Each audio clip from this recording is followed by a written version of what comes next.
Hello and welcome to the latest episode of the Low Budget Review Show. I am your host, Eric Smith, and today I am talking about Clickers Never Die by Stephen Kozeniewski and Wile E. Young. This says Macabre Inc. I thought there was something else in the copyright, but we'll just go with that. Macabre Inc. Oh, it says it's an imprint of Crossroad Press. I thought there was something else to it. So this book is a reboot of the Clickers franchise. Clickers started with the novel Clickers by J.F. Gonzalez and Mark Williams. A great creature feature, killer, monster novel. It was followed by 3 sequels by J.F. Gonzalez and Brian Keene. And then there was an anthology called Clickers Forever. After J.F. Gonzalez had passed away, the short story anthology, Clickers Forever, raised money to help J.F. Gonzalez's family.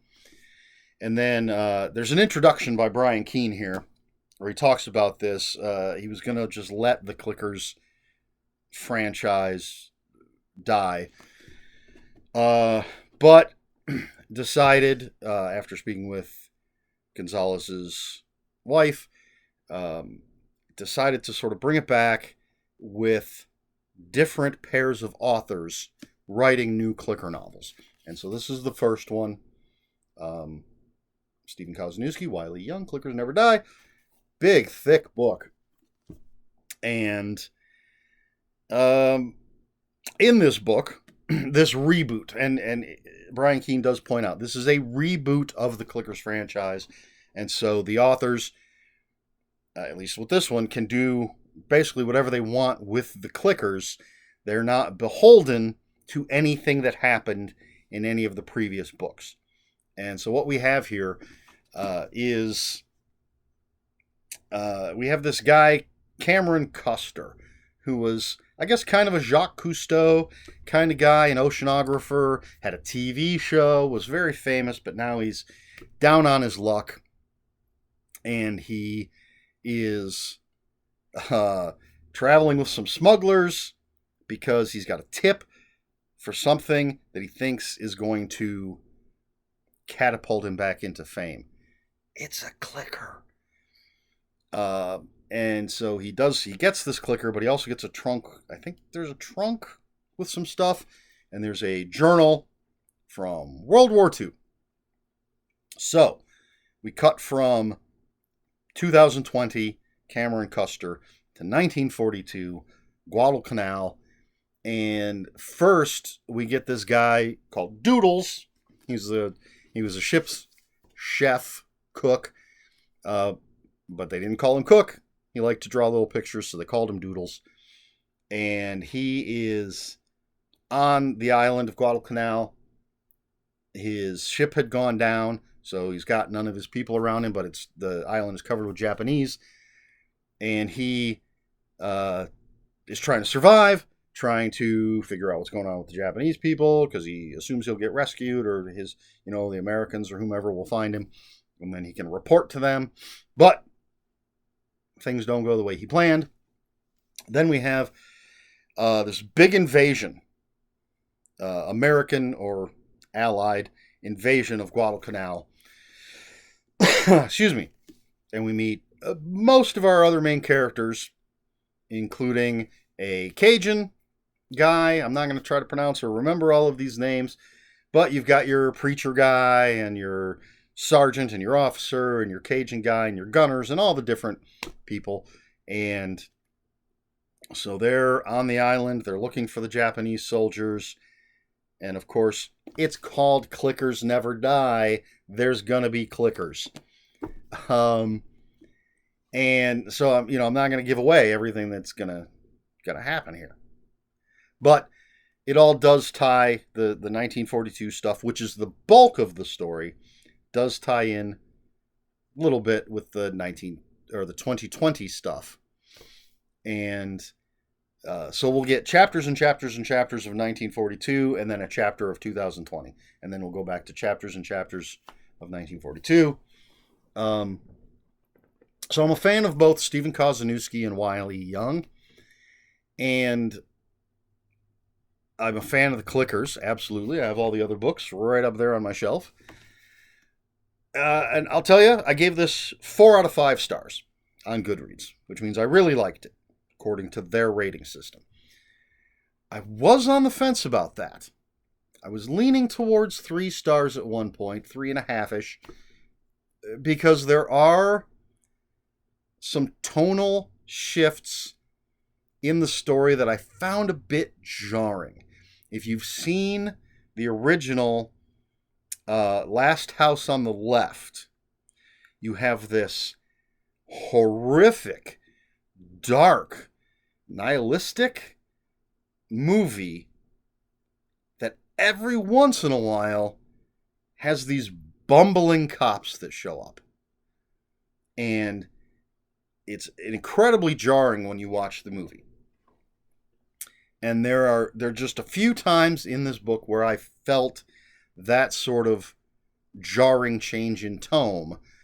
And each time it happened, I was like, ugh, I don't know that this works for me. But I decided overall that there weren't too many of those, and everything else added up enough for me to go with 4 out of 5 stars. I really liked it. There's lots of great carnage. There's the Japanese characters, and we do follow some of the Japanese characters. How do I say this without giving things away? The Japanese characters in this book are part of a real historical Japanese thing from World War II that was horrific, but also fascinating in a horrific way. I think people who know might know what I'm talking about, but I'm not going to say it right out. But it is something I've watched. I've watched movies, documentaries about it, and I've read some other things that used it in a fictitious manner, and I don't think it mentions it on the back cover copy, so I was surprised and a little delighted to see it being used in this book. There's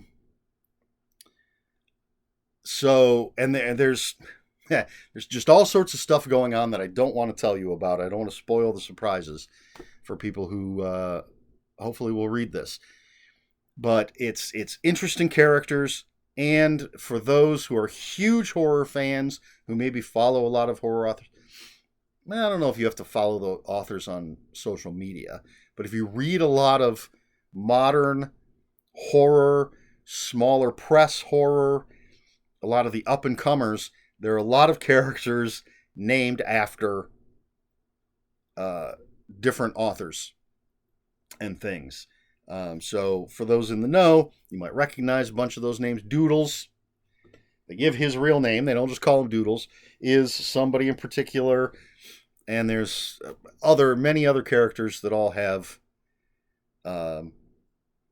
authors' names. So that's always fun. I enjoy that. Do I want to talk about that? No. You know what? All right, forget I started that sentence. Excuse me. I'll leave that again to be discovered. So overall, again, it's 4 out of 5. It's interesting to see clickers in a historical context. And I think that's possibly one of the things that I like about this whole reboot idea. It's been a while since I've read all the other clicker stuff, and I don't recall, at least with the 4 main novels, I don't recall if there are any hints of things in the past with clickers. I do know that Brian Keene has said that he and J.F. Gonzalez had planned on writing a clickers story set in the Old West, which would have been really cool.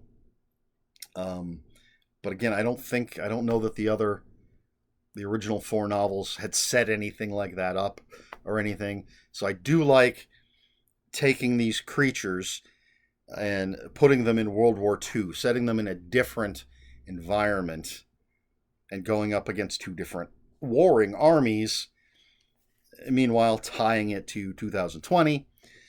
I suppose I should say, for those who don't know, what clickers are essentially, and they're described much better than this in the book, think of a crab with a scorpion's tail. And they range in size. There's one in here that they say is the size of a dog. And then there are giant ones. At the very least, I think the size of a tank in this book. And they are voracious. They just attack and eat. And their venom, when they stab you with their stinger, just melts everything off of you. And they just scoop you up and eat you. So horrifying monsters, and there's more to them and their history and what else is going on in the ocean, but I'm not going to get into that. You should read the Clickers books for yourself. So, yes. World War II, Allies on one side, Japanese on the other, Clickers in the middle, and some other things going on. And there's a supernatural element here. And then we've got the modern day stuff. And there's some really interesting stuff that happens in the 2020 parts of the book. Eventually, probably middle of the book and onward. I didn't mark like where a certain thing happened, where a certain character was introduced. I really liked this character. So despite these few tonal shifts that I really didn't enjoy, I mean, I didn't hate them absolutely with the hatred of 1,000 fiery suns, but they threw me. And as I said, the best comparison I can come up with is the original Last House on the Left. But overall, again, I really enjoyed it. Very bloody, very violent, but great characters. Maybe too many. Maybe it's just me in my old age, but there were points where I was getting characters mixed up. Which person is this one now? And which person is that? That could be me. So take that with a grain of salt. But again, overall, I'm trying to think if there's like any major points that I'm missing that I should mention. Overall, Clickers Never Die, Stephen Kozeniewski and Wile E. 4 out of 5 stars. Wonderful creature feature carnage. And I'm hoping that this continues, that we get these different pairs of authors writing different Clicker stories, because they're creatures that I enjoy and I want to see more. So there you go. All right. Do I have a question for this video? I did for a moment, and then I forgot what it was going to be. So I know I've asked about creature features before. I can't remember I feel like maybe I've asked this before, but I don't remember. So, what 2 authors would you love to see collaborate on something? Could be any genre. So I guess that's a simple question.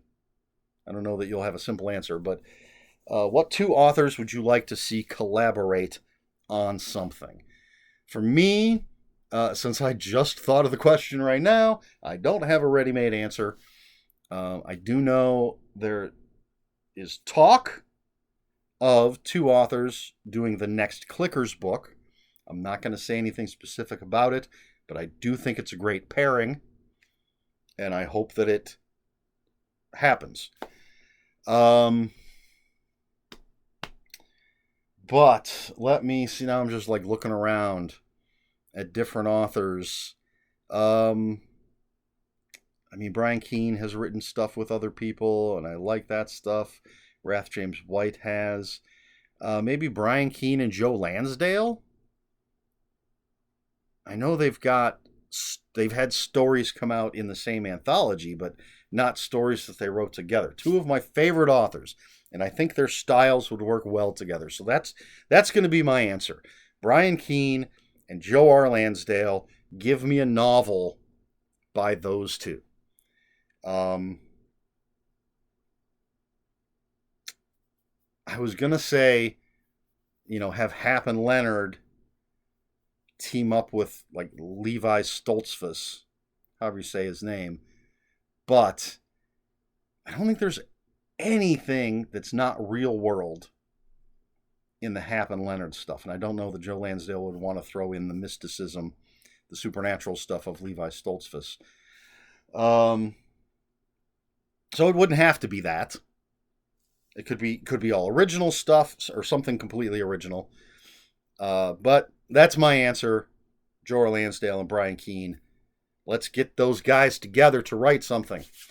But what about you? What authors, in any genre, would you like to see collaborate on something? Let me know in the comments below. And if you have any comments, questions, or corrections, please put those in the comments below. Comments are open for spoilers. Just post a spoiler warning. Try to be polite here at the Low Budget Review Show. Please like, share, and subscribe. All the usual YouTube stuff. If you'd care to follow me on other social media, my Twitter is @Ronan5757. My Instagram, where I post pictures of books, comic books, board games, and fuzzy animals, is ErikSmith5757. That's Eric with a K, ERIKSMITH5757. That's all I have for you this week. This has been the Low Budget Review Show. I have been Erik Smith. So until next time, read more books.